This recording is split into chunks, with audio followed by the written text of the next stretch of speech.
Merci et félicitations pour l'achat de votre vélo. Voici quelques explications qui devraient vous accompagner.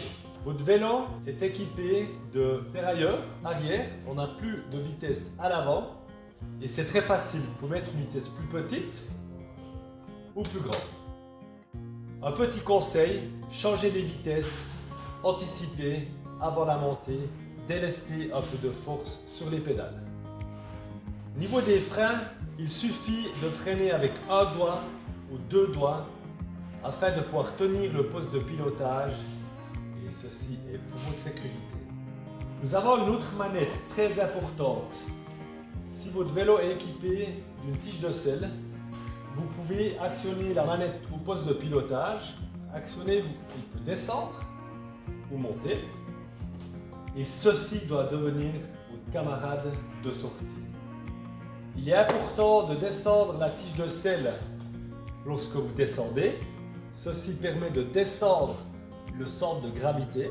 Ou, une autre astuce, c'est très pratique de descendre la tige de selle lorsque vous arrêtez, afin de pouvoir poser les pieds par terre. Une fois que vous êtes parti, vous faites quelques mètres, vous mettez à la bonne hauteur. N'oubliez pas d'utiliser ce compagnon. Nous arrivons vers la partie suspension, donc nous avons fait ensemble un réglage de base. En termes techniques, on parle de sag. Et en principe, sur le côté droit de votre fourche, vous pouvez influencer la dureté.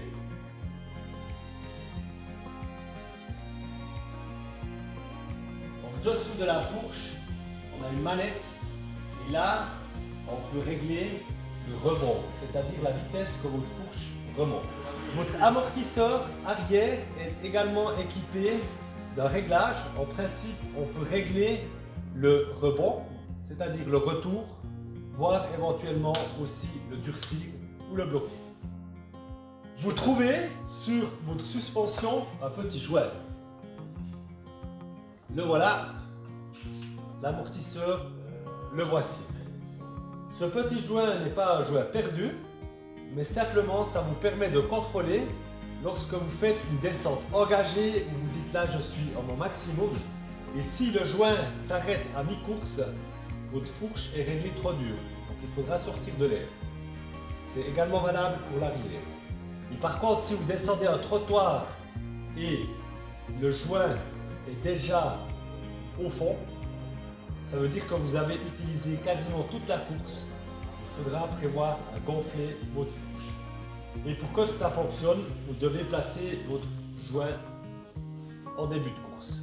Voilà, de mon côté, je vous souhaite une bonne route, beaucoup de plaisir et à bientôt.